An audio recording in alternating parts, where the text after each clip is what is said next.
RTGA, mieux qu'une chaîne, un monde. RTGA.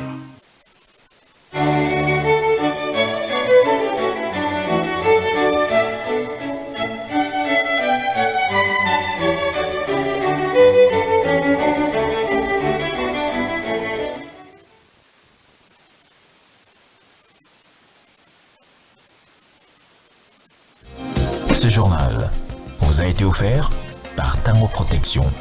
Illico Cash, ma banque mobile.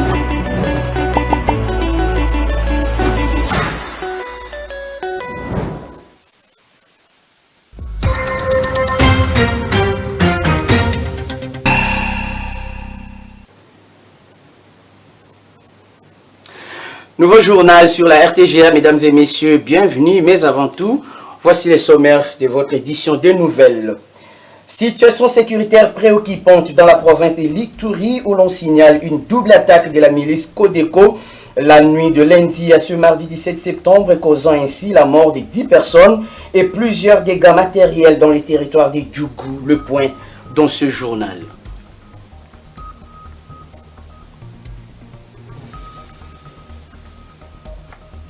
Vers la renaissance du paysage médiatique de la RDC, l'Union nationale de la presse du Congo ouvre ce mardi son 10e congrès ordinaire, des assises de 3 jours qui vont également aboutir à la mise en place des nouveaux animateurs de l'UNPC. Enseignement supérieur et universitaire, c'est ce mardi que la province du Haut-Katanga clôture officiellement l'année académique 2023-2024 par une série de collations des grades académiques. À suivre dans ce journal, voilà tout pour l'essentiel.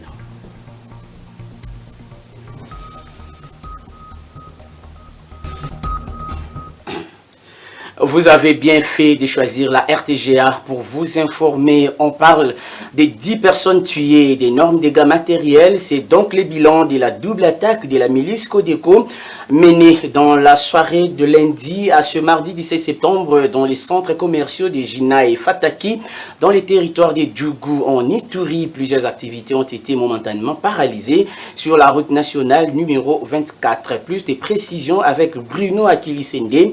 Il est acteur politique dans la province de l'Ituri. La situation sécuritaire reste précaire dans les territoires de Djougou depuis la journée de lundi jusqu'à aujourd'hui matin, mardi 17 septembre 2024, où on nous signale les attaques de la milice Codeco village de Fataki. Là, c'est dans les territoires de Djougou là-bas. Alors, le bilan provisoire à notre possession fait état d'au moins 10 personnes tuées parce que jusqu'à présent, les fouilles continuent d'autres corps dans la brousse, étant donné que la population était à débandade, surtout les personnes de 3e âge, les femmes et les enfants. D'autres se sont dirigés vers le camp de la MONUSCO, se trouvant à territoire de Djougou là-bas, craignant leur sécurité. C'est pourquoi nous condamnons et puis nous déplorons fermement ces attaques de la milice Codeco qui a coûté la vie de plusieurs personnes, parce que la Codeco nous dit souvent qu'elle est à processus de paix.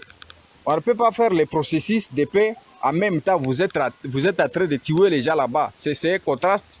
C'est pourquoi nous appelons le gouvernement à prendre sa responsabilité. Parce que la même journée du lundi là, jusqu'à ce matin de mardi, les Codeco sont venus attaquer le village de Jina.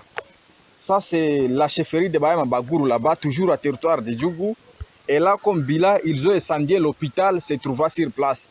Ce que moi je déteste beaucoup, c'est parce que la Codeco qui attaque n'épargne pas même les édifices publics de l'État, tels que l'hôpital.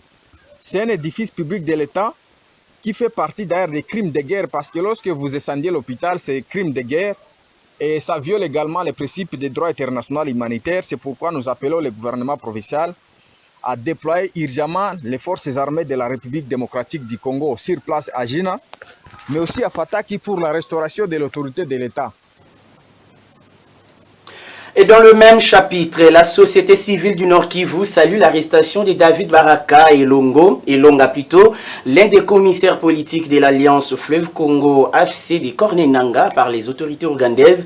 Pour cette force vive de la RDC, l'acte posé par l'Ouganda renforce davantage les cartes du jeu géopolitique pour mettre fin aux hostilités dans la région des Grands Lacs. C'est pour Achille Kapanga, ancien maire de la ville de Beni plutôt. Les autorités ougandaises doivent extrader ces derniers pour rendre efficace cette action. Par contre, Dadi Saleh demande à la population congolaise ainsi qu'au gouvernement de la RDC de rester vigilants pour barrer la route aux ennemis du pays. Suivez-les dans ce propos recueilli pour vous par Elvis Sebama. L'arrestation de M. Baraka de l'AFC en Ouganda vers les camps de réfugiés est une bonne chose pour la République démocratique du Congo, mais je pense que ce n'est pas un élément sensible. Parce que nous savons, pour ceux qui comprennent que Bunagana a des frontières avec l'Ouganda et que toutes les preuves sont là, que les forces de l'Ouganda soutiennent massivement, pour ne pas dire que ce sont les forces de l'Ouganda et du Rwanda qui se battent contre la République démocratique du Congo. Donc c'est un signe insignifiant qui peut signifier beaucoup de choses, notamment juste un petit conflit interne entre l'AFC, peut-être l'M23, entre les leaders. Donc ça ne signifie pratiquement rien, parce que le mal est tellement profond que la République démocratique du Congo, avec notre philosophie Kujitegemea, doit comprendre qu'on ne doit pas se fier, ça va, à des gens qui ont déjà démontré leur position depuis très longtemps. L'arrestation de M. David Baraka par l'Ouganda, par le gouvernement ougandais, ne doit pas directement nous faire réjouir, non. Nous devons maintenant chercher à comprendre, cette fois-ci, est-ce que l'Ouganda va faire sérieusement le travail? Parce qu'on a toujours décrié que beaucoup d'ennemis de notre pays se cachent en Ouganda. Et ça, c'était même beaucoup de réunions. Beaucoup de cadres de l'AFC, de Nanga sont là. Une façon pour notre gouvernement maintenant de comprendre comment renforcer les liens de collaboration avec l'Ouganda pour que tous ces ennemis-là soient arrêtés et extradés, qu'on les amène chez nous en RDC pour qu'ils soient jugés. Parce que nous sommes des voisins. Tu ne peux pas chercher à entretenir l'ennemi de ton voisin, non. Parce que cet ennemi-là de ton voisin sera aussi de ton ennemi. Donc ce qui est important, c'est que notre gouvernement doit comprendre que cette fois-ci l'Ouganda veut faire mieux. Il faut maintenant qu'on y aille. Pas avec des retards, mais qu'on y aille une fois pour toutes. Puisque la guerre que nous avons a des pas aussi. Quittons le Nord Kivu pour la ville-province de Kinshasa. Après les drames qui s'est passé à l'école Madame Les Sévigné, les réseaux des journalistes Amis de l'Enfant a réagi. Dans sa déclaration faite ce mardi, cette structure appelle les autorités du pays à tirer des leçons de ces événements tragiques concernant des mesures de protection dans les écoles qui devraient être des endroits sûrs où sont formées les élites de demain. Suivez la déclaration de la coordonnatrice du réseau Bibiche Mouika. On est d'abord indigné par ces actes qui ont fait très mal. Vous savez, lorsque vous perdez un enfant, ça peut encore aller lorsque l'enfant a été très malade et vous vous êtes dit, bon, l'enfant a beaucoup souffert, il peut aller se reposer, plutôt que d'apprendre, comme tout le monde, peut-être à la télé, alors que vous ne vous y attendez pas, d'apprendre que votre enfant est mort parce qu'il a été poignardé ou il a été assassiné, ça fait très mal. D'abord, en tant que parent, ça fait mal, et en tant que coordonnatrice du réseau de journalistes Amis de l'Enfant, notre mission nous avons pour mission plutôt de défendre les droits des enfants, ça nous touche au plus haut point. Et les conseils que nous avons à donner aux autorités, d'abord pour les cas de cet enfant qui a été poignardé par son camarade de classe, nous conseillons que le ministre des tutelles, et ici nous parlons du ministre en charge du genre, de la famille et de l'enfant, fasse passer une circulaire interdisant les ports des objets tranchants dans les écoles. Il n'y a pas que les couteaux, il y a la fourchette, il y a le rasoir, il y a tout ce qui peut causer quelque chose de mauvais contre l'autre, que ce soit vraiment interdit dans les sites, sur les sites écoliers, sur les sites universitaires. De deux, nous conseillerons que au niveau de chaque école, que les autorités, les responsables des écoles mettent un dispositif sécuritaire, c'est-à-dire si on peut commencer à fouiller, à contrôler les sacs des enfants. Je sais que c'est un travail un peu énorme que nous demandons, c'est pour sécuriser nos enfants. S'ils peuvent faire le contrôle de chaque sac chaque matin, avant que les enfants n'entrent à l'école, et aussi appeler les parents, je sais que dans chaque école, il y a les responsables ont acquis une habitude d'organiser les réunions avec les comités des parents, que ce comité des parents soit vraiment sévère dans ce sens, que les parents veillent aussi à ce que leurs enfants n'amènent pas n'importe quoi à l'école. Et le vice-premier ministre et ministre de l'Intérieur, Sécurité, Décentralisation et Affaires coutumières a visité ce 17 septembre 2024 les nouvelles installations du sous-commissariat modernisé. Maître Jacquemain Chabani a procédé à la remise des clés au commandant de ces bureaux de la police dans les communes reloquées. Une détermination du patron de la territoriale à améliorer les conditions du travail de la police dans les communes de Kinshasa, Suzuki Biraumari. Après les honneurs militaires, le vice-premier ministre, ministre de l'Intérieur, Sécurité, Décentralisation et Affaires coutumières, a inauguré ce 17 septembre 3 sous-commissariats modernisés dans le district de la Funa. Une promesse qu'il vient de réaliser à la suite de la descente qu'il avait effectuée en date du 17 août dernier dans le cadre de la visite d'inspection de 6 sous-commissariats dans le même district. Jacquemain Chabani, vice-premier ministre, ministre de l'Intérieur, Sécurité, Décentralisation et Affaires coutumières, était accompagné de la vice-ministre de l'Intérieur, Eugénie Tchela, et député élu de la Funa. Ils ont effectué le déplacement de cette partie de la capitale congolaise pour se rendre compte de la rénovation des sous-commissariats de la police. Jacquemain Chabani a commencé au Soussiat et Lengesa, situé au croisement des avenues Ngiringiri et Gambela dans la commune portant le même nom. Jacquemain Chabani a officiellement remis les clés au commandant de ces commissariats, faisant d'une pierre deux coups. À moins de 300 mètres, il va longer l'avenue Ngiringiri jusqu'au croisement des avenues Elengesa pour ouvrir les portes de la Soussiat Ngunza avant celui de Mbolé sur l'avenue Kimwenza. Le vice-premier ministre, ministre de l'Intérieur, Sécurité, Décentralisation et Affaires coutumières et la vice-ministre ainsi que les députés élus de la Funa ont inspecté les locaux de ces sous-commissariats composés des 2 bureaux administratifs, 2 cachots et toilettes à quelques encablures du marché Ngunza. Le patron de la territoriale a remis les clés de ses bureaux de proximité de la police au commissaire divisionnaire principal, le général Alonga Boni. Action qui traduit la volonté et la détermination du patron de la sécurité d'améliorer les conditions de travail de la police nationale congolaise. Le commandant du service national, le général-major Jean-Pierre Kassongo, poursuit avec la campagne de distribution des bancs pupitres dans des écoles et universités de la RDC. Un lot de 400 bancs a été remis ce mardi 17 septembre aux responsables des écoles primaires 1 et 2 ainsi qu'à l'Institut Tchachi, se trouvant dans l'enceinte du camp colonel Tchachi. Ces dons rentrent dans le cadre de la campagne d'amélioration des conditions d'études des élèves et étudiants de la République démocratique du Congo, initiée par le chef de l'État, Félix Tshisekedi. Images et commentaires. Au camp colonel Tchachi, le commandant service national fait son entrée sous les ovations des élèves accueillant des dons du président de la République Félix Tshisekedi. C'est un lot de 400 bancs fabriqués par des bâtisseurs que le général-major Jean-Pierre Kassongo-Kabouik a remis ce mardi 17 septembre aux responsables de 3 établissements scolaires se trouvant au sein du lycée Tchachi. De joie de réceptionner cette aubaine. Ce lot de 400 bancs flambant neufs pour l'amélioration des conditions d'études au profit de nos apprenants, l'avenir de demain.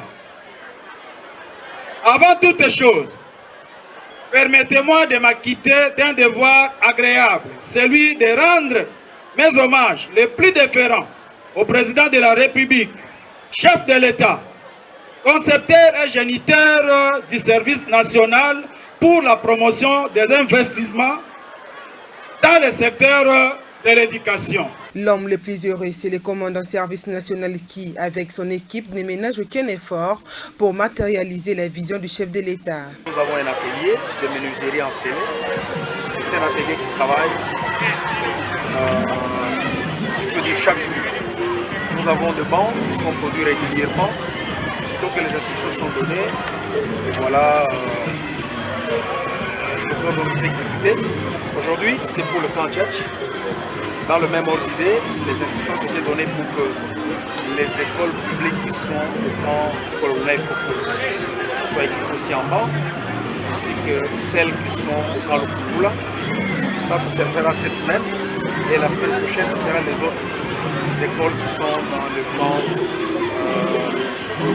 CETA, au camp Bayadик et les autres camps qui vont bénéficier de bancs fabriqués par le service national. Ces dons des bancs rentrent dans le cadre de la campagne d'amélioration des conditions d'études des élèves et des étudiants de la RDC, initiée par le chef de l'État et réalisée par le service national que dirige le général-major Jean-Pierre Kassongo-Kabouik. Et on va parler économie dans ce journal. Coopération RDC-Chine, la première réunion de la task force instituée par le chef de l'État Félix Tshisekedi a eu lieu dans la soirée de lundi 16 septembre à l'immeuble du gouvernement où plusieurs ministres sectoriels ont pris part afin d'étudier des projets à développer dans le cadre de ce partenariat. Reportage.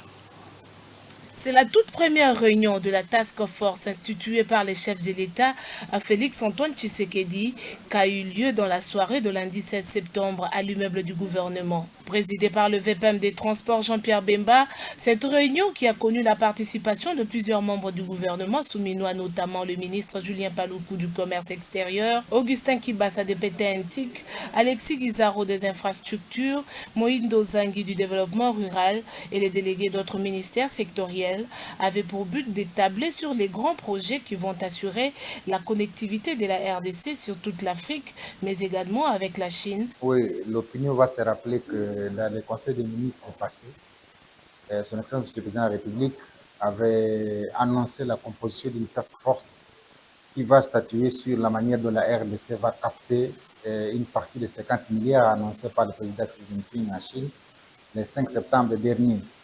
Et il avait annoncé que son Excellence, M. le vice-premier ministre en charge du transport, et nous-mêmes, en tant que ministre du Commerce extérieur, allions piloter cette task force. Voilà pourquoi le VPM, Jean-Pierre Bemba, a dit convoquer la task force composée des ministères sectoriels que vous avez vus pour essayer un peu d'échanger autour des grands projets qui vont nous assurer la connectivité sur toute l'Afrique, mais également avec la Chine. En en croire ces ministres convoqués aux échanges de la première réunion de la Task Force, cette rencontre les a permis de se lancer dans la vision du président de la République pour que la RDC soit parmi les nations qui vont capter, si pas 50% de ces 50 milliards, mais au moins 30% de ces financements annoncés par le président Xi Jinping. On reste toujours à l'immeuble du gouvernement où le vice-premier ministre des Transports, Voies des Communications et Désenclavement Jean-Pierre Bemba Gombo a échangé lundi avec la délégation de l'intersyndicale des transports routiers ainsi que celle de la Fédération des entreprises du Congo. Objectif, trouver des solutions idoines aux problèmes des transporteurs en mouvement de grève. Lydie Mbouyi pour le reportage. C'est dans le but de trouver des solutions idoines aux problèmes des transports en mouvement des grèves que le vice-premier ministre, ministre des Transports, Voies des Communications et des Enclavements, Jean-Pierre Bemba, a reçu le lundi 16 septembre 2024 la délégation de l'intersyndicale des transporteurs routiers ainsi que celle de la Fédération des entreprises du Congo. L'audience a tourné autour de la situation qui prévaut actuellement dans les secteurs de transport routier avec les mouvements de revendication des travailleurs routiers. Le vice-premier ministre a voulu à son niveau donner des solutions en ce qui concerne son secteur, a déclaré le président de l'intersyndicale des transporteurs de poids lourds, André Chikoji Chinkenke. L'audience a tourné autour de la situation qui prévaut actuellement dans le secteur des transports routiers, bien sûr, avec le mouvement de revendication des travailleurs routiers. Et le VPM a voulu, à son niveau, nous donner déjà, au niveau du secteur de transport, des solutions en ce qui concerne son secteur, son ministère. Pour sa part, le président du comité professionnel des transporteurs routiers, Franck Chibangou, qui s'est dit surpris de ces mouvements de grève qui risqueraient d'entacher les négociations en cours depuis quelques mois, appelle les transporteurs à la levée de cette décision. Nous avons été surpris ce matin d'apprendre qu'un mouvement de grève a été déclenché, alors que son Excellence le vice-premier ministre avait déjà décidé de nous recevoir pour traiter de ces deux différentes questions de la tripartite de novembre 2023. Je crois qu'aujourd'hui, il nous a bien reçus. Nous avons pu échanger et au terme de ces échanges, je crois que la grève, le mouvement de ce matin va être levé. Pour rappel, les pourparlers entre les transporteurs et le gouvernement qui avaient débuté en fin 2023 sont dans le but d'assainir ces secteurs et soulager les conducteurs poids lourds de la République démocratique du Congo. Dans le souci de booster son secteur, le ministre de la Pêche et l'Élevage, Jean-Pierre Tshimanga-Bwana, encourage la société Cap Congo à intensifier ses activités piscicoles dans toutes les 26 provinces de la RDC. Il l'a dit lors de la visite qu'il a rendue à cette société le lundi 16 septembre. C'est un reportage signé Dieu merci Diaka, rendu par Lydie Mboui. Un véritable homme de terrain, le ministre de Pêche et Élevage, Jean-Pierre Tshimanga-Bwana, a poursuivi le lundi son itinérance dans différentes structures et entreprises sous sa tutelle. Cette fois-ci, c'était le tour de la société Cap Congo de recevoir les patrons de la pêche et élevage congolais. Selon Jean-Pierre Tshimanga, la société Cap Congo mérite une attention soutenue du gouvernement congolais étant donné qu'elle assure la production et la vente de 2 variantes de poissons, ce qui met la population congolaise à l'abri de produits surgelés, auteur de plusieurs maux dont elle souffre actuellement. Nous sommes venus pour encourager cette initiative, montrer à ces hommes d'affaires que le gouvernement est derrière eux et qu'il multiplie davantage. Si nous avons des productions comme celle-ci, la sécurité alimentaire va être assurée comme le chef de l'État le veut et comme le veut Madame la Première ministre avec notre gouvernement. Donc nous sommes venus pour voir de visu ce qui se passe ici. Nous n'allons pas nous arrêter ici. Prochainement, nous irons en Bankana pour voir ce qui se passe aussi en Bankana et les encourager à aller de l'avant. Et ça va nous aider à demander à la population de suivre cet exemple. Ça doit être entre les mains des Congolais aussi. Il ne faut pas que ce soit seulement entre les mains des expatriés. Les Congolais doivent faire cette pisciculture. Il est démontré par nos partenaires de la FAO et du PAM que par 4 poissons que nous mangeons, 3 poissons viennent de la pisciculture. Nous devons comprendre qu'avec la surpêche, nos eaux sont en train de se vider et cette expérience est très importante. Nous devons la pratiquer partout. Après la ronde dans les pièces de cette entreprise piscicole constituée de bacs hors sol, Jean-Pierre Tshimanga n'a pas caché sa satisfaction. Il a à cette occasion encouragé la société Cap Congo à intensifier ses activités dans les 26 provinces. Notons que la société Cap Congo représente la première ferme aquacole pilote en RDC spécialisée dans la reproduction, l'élevage et la commercialisation du tilapia du Nil.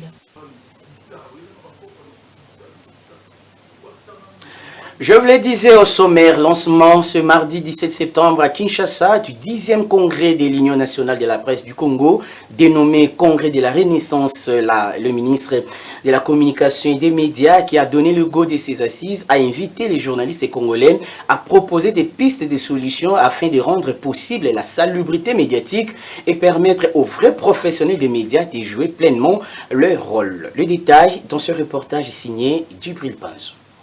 Du 17 au 19 septembre, les journalistes venus de toutes les provinces de la République démocratique du Congo vont réfléchir sur les réformes à apporter dans les secteurs pour enfin avoir une presse crédible, responsable et qui va réellement contribuer à l'émergence du pays. Tout en saluant l'appui du gouvernement, le président intérimaire de l'UNPC, qui a pris en premier la parole, a signifié que l'objectif de ces assises, c'est d'avoir une presse forte au service de la nation. Excellence, honorables, mesdames et messieurs, le protocole observé. Faut-il les rappeler? Les congrès constituent l'organe plénier et souverain qui adoptera et votera en dernier ressort les réformes qu'il estimera à même de répondre adéquatement et durablement aux besoins d'une union réellement fonctionnelle au service du pays en général et de la profession en particulier. De son côté, le ministre de la Communication et des Médias, Patrick Mouyaya, a rappelé que ces assises s'inscrivent dans le cadre de la refondation de la profession en dotant des animateurs capables de mettre de l'ordre dans ces secteurs. C'est ici l'occasion de féliciter les différents acteurs, avec en premier Son Excellence Monsieur le Président de la République, chef de l'État, Félix Antoine Tshisekedi Tshilombo, qui nous ont engagés par sa présence et ses mots à amorcer le processus du changement de tout l'écosystème des médias en République démocratique du Congo. À l'époque, tout ce que les gens savaient, ils ne savaient que parce que le journaliste les disait. Aujourd'hui, vous êtes concurrencés grâce à l'évolution technologique par tout le monde avec l'émergence des réseaux sociaux. Même alors, aucun de vos concurrents ne peut vous remplacer dans votre rôle à la fois d'éclaireur et de rempart de la société face à l'émergence des fake news qui inondent nos téléphones. Au-delà de tout, ce congrès va doter à l'Union nationale de la presse du Congo de nouveaux animateurs, des structures plus efficaces pour un fonctionnement harmonieux des médias dans son ensemble. Et pendant ces temps, les journalistes et professionnels des médias attendent beaucoup de ce congrès. Ils comptent mettre toute leur énergie pour l'émergence de la presse congolaise afin de contribuer positivement au développement de la société congolaise. Suivez les réactions au micro, encore une fois de plus, de Djibril Panzo. La presse doit arrêter de devenir aujourd'hui la risée de la population. Nous avons entre nos mains les moyens de changer non seulement l'image, mais la pratique de ce métier. Et le secret est simple, nous devons revenir aux règles de base, les règles de la déontologie et de l'éthique professionnelle. Il n'y a pas de magie. Tout ce qui a été fabriqué entre-temps n'a été que diversion. Ce métier s'est fait et se fera toujours comme un art, en respectant les règles de l'art. La presse aujourd'hui a des problèmes, mais la vie est aussi faite de problèmes qu'il faut gérer. Comment le gérer? Dans le sérieux, dans le travail et chaque jour que Dieu fait pour avancer. Je crois que c'est cela. J'accorde toute la chance à la profession pour qu'ensemble puissions réfléchir sur ce que devrait être notre apport pour la renaissance même de ces pays, ces beaux joyaux que Dieu nous a donnés, la République démocratique du Congo. Où sont logés les fonds, ou soit où est logé le fonds des cartes de tous les journalistes de la République démocratique du Congo, et par quel canal, il y a quel fichier, quel répertoire pour tous ces journalistes-là. Parce qu'il ne suffit pas seulement de donner la carte de presse à un journaliste, mais il suffit aussi de faire le suivi. Or, on ne peut faire le suivi de ces journalistes qui a eu sa carte de presse que lorsqu'on a un répertoire numérique. On sait très bien que tel est dans le Sankourou, tel est dans les Tanganyika. Si on entre dans les répertoires numériques, on doit les retrouver dedans. C'est une réforme que nous voulons. Donc on ne veut pas que ce congrès, ce 10e congrès passe comme les autres congrès, comme on se retrouve dans une séance de fête ou d'échange de coordonnées, mais que ça soit vraiment un congrès de rénovation. Et pour clore ces chapitres, Jacques Moulouba, directeur des informations à la RTGA et candidat à la commission formation dans le comité directeur de l'Union nationale de la presse du Congo, parle de ce qui sera son travail si jamais il siège au sein de cette commission. Fort de son expérience, Jacques Moulouba pense qu'il faut renforcer la capacité des journalistes afin de leur permettre de bien travailler. Je propose de le suivre. Le 10e congrès dit de la renaissance. Il faut vraiment faire renaître la profession. Et avec la commission scientifique, avec tout ce qui a été dit, vous avez suivi les discours du président intérimaire, vous avez également suivi le discours du ministre. En tout cas, des jalons sont posés pour qu'à l'issue de ce congrès, que nous ayons une profession raclée, raffinée en tout cas. J'ai opté pour la commission de la formation professionnelle et syndicats, puisque je me rends compte que tout ce qui arrive aujourd'hui, si on arrive à décrier ce que font les journalistes, à mon sens, c'est entre autres à cause d'un déficit de formation. Pourquoi? Puisqu'il y en a qui n'ont jamais goûté à la théorie du journalisme, mais qui sont dans la pratique directement, qui ont échoué dans d'autres domaines de la vie, mais comme on écrit bien, on parle bien, on pense qu'on doit faire le journalisme pour réussir. Voilà pourquoi je me dis, il faut une remise à niveau des journalistes. Il faut apprendre aux journalistes ou à ceux qui veulent devenir des journalistes l'éthique et la déontologie. Et ça, ce n'est pas dans la pratique. il faut qu'ils aient le temps d'apprendre le b.a.-ba de la profession. Voilà pourquoi, au niveau de cette commission en tout cas, quand nous allons nous retrouver, parce que je suis sûr que je serai retenu comme membre de cette commission, nous allons travailler afin d'organiser des séances de remise en niveau des journalistes, que ce soit ici, que ce soit à travers le pays. Nous allons sillonner pour que les journalistes reçoivent ces gages nécessaires pour l'exercice de la profession.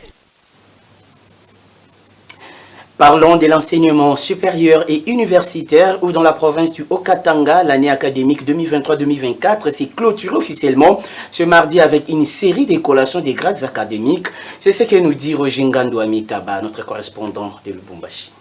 Institut supérieur de la province du Haut-Katanga, la double cérémonie a vécu ce mardi 17 septembre 2024. À l'université de Lubumbashi, le vice-gouverneur de province Martin Kazembe-Choula, aux côtés du recteur Gilbert Kishiba, a assisté à cet événement historique pour honorer les lauréats. Ici, 2639 nouveaux diplômés ont été déversés sur le marché de l'emploi par l'université de Lubumbashi pour l'année académique 2023-2024. Ça n'a pas été facile, mais la détermination des étudiants de médecine, droit, agronomie, criminologie, sciences politiques et administratives, sciences de l'information et de la communication et bien d'autres, leur a permis d'obtenir des résultats escomptés, a martelé le secrétaire général académique lors de la lecture du rapport annuel. Pendant ce temps, la ville de Likasi abritait aussi la même cérémonie dans l'enceinte de l'Institut supérieur de technique professionnelle. En présence des autorités provinciales et locales, le directeur général de l'ISPT, le professeur Emmanuel Bagnucizé, s'est réjoui du record enregistré cette année académique en larguant plusieurs cadres sur le marché de l'emploi après avoir été formés chacun selon sa filière adaptée à la réalité de la vie sociale.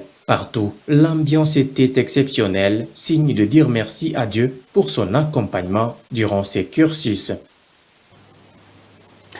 Ce journal est terminé. Je vous rappelle les principaux titres. Situation sécuritaire préoccupante dans la province de l'Ituri où l'on signale une double attaque de la milice Codeco la nuit de lundi à ce mardi 17 septembre, causant ainsi la mort de 10 personnes et plusieurs dégâts matériels dans les territoires de Djougou.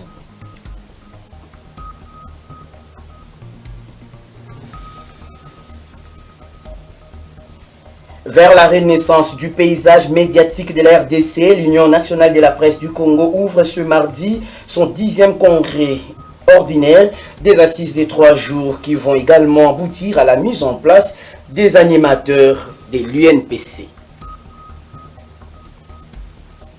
Et puis enseignement supérieur et universitaire, c'est ce mardi que la province du Haut-Katanga clôture officiellement l'année académique 2023-2024 par une série de collations des grades académiques.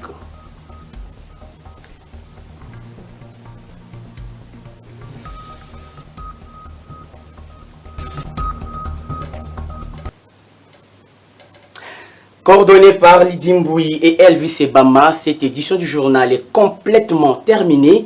Merci de l'avoir suivi partout ailleurs. Au revoir.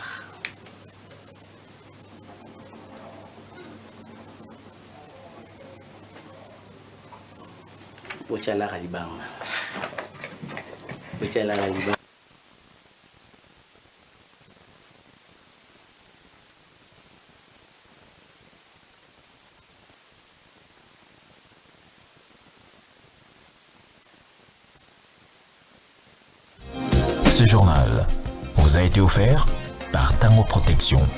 Illico Cash, ma banque mobile.